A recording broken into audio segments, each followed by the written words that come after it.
한방에서 해석하는 것도 똑같아요. 네. 이 자율신경계의 문제는 한방과 양방이 다른 게 아니라 좀 전에 말씀하신 혈액을 가지고 림프구 사이트, 림프구랑 그다음에 과립구랑 이런 것들의 비율을 가지고 설명하는 해석은 똑같습니다. 그리고 실제로 그 환자분들께 그 혈액 검사한 것을 자료를 들고 오셔서 그 부분에 대한 것들을 비율을 본 다음에 어떤 것들이 비율이 높아지니까 자율신경계 중에 어느 쪽이 조금 더 우위에 있다라고 설명을 드리고 있고요.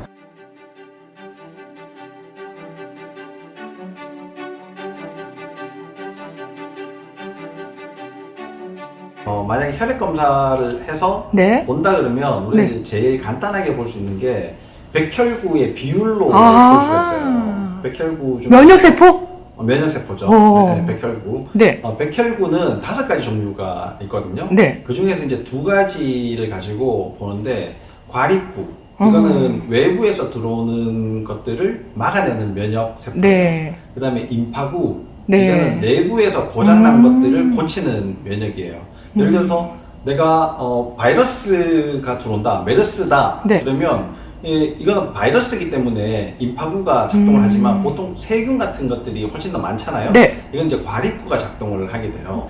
그 다음에 암이 생겼다 그러면 네. 임파구가 훨씬 더 주로 이제 작동을 하게 된단 말이에요. 네. 물론 임파구도 외부에서 들어오는 것들을 막아내는 일들을 하긴 하지만 네. 좀 분류를 한다면 그렇게 할 수 있는데 과립구가 많아지게 되면 교감신경이 향상이 되어 있다 이렇게 볼 수 있고 네. 임파구가 향상돼 있으면 당연히 반대로 부교감신경이 많이 향상돼 있죠. 그러면 부교감신경이 주로 작동하는 데가 장이거든요. 네. 그러면 혈액검사에서 임파구 수치가 올라가 있다. 네. 그러면 이 사람은 장에 문제가 있을 가능성이 많다. 이렇게 볼 수가 있는 거예요. 그 외에 이제 어떻게 보면 자율신경계는 네. 증상으로 훨씬 더 많이 체크를 할 수 있습니다. 우리가 대부분 다 팔을 올려 네. 내 의지대로 할 수 있지만 장을 움직여봐, 심장을 뛰게 해봐, 네. 심장을 박동수를 줄여봐, 땀을 나게 해봐, 뭐 이런 것들은 자율신경계가 다 하는 거지 내가 스스로 할 수 있는 게 아니거든요. 네. 그것들의 그러니까 내가 스스로 할 수 없는 신경들이 깨진 증상들은 다 자율신경계 이상증인 거죠. 자율신경계 이상증 중에서 교감신경이 깨진 부분의 증상들이 더 많으냐, 부교감신경의 이상증이 더 많으냐에 따라 가지고 교감신경 우위형이냐, 부교감신경 우위형이냐라고 구분을 하는 거고요.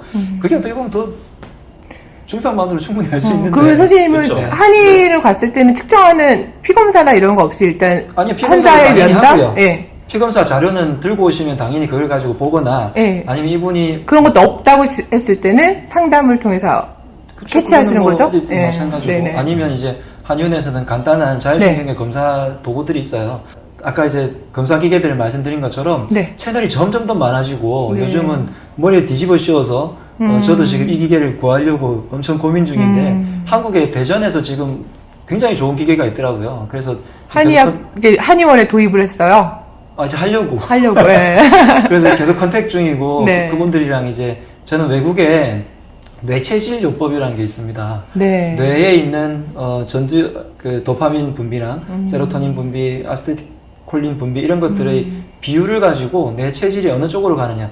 도파민이 있는 사람들은 굉장히 흥분을 잘하고 앞으로 전진해 나가려고 하고 적극적이고 이런 성질을 가지고 있고요. 네. 세로토닌이 발달하신 분들은 오히려 약간은 내가 행복을 더 추구하는 경향이 있기 때문에 조금 소극적으로 보이지만 굉장히 속으로 만족하고 그것이 나쁘게 될 때는 소극적이고 내가 깔아지고 조금 평온한 감각을 유지하려고 하는 그런 경향이 있지만 좋게 보면 행복을 유지하고 내가 편안하고 회복하려고 하는 거니까 사람의 성향이 다 다른데 네. 그 성향이 뇌에서 나오는 뇌신경 전달 물질이 어떻게 되어 있느냐에 따라 가지고 체질을 나눌 수 있다는 거예요.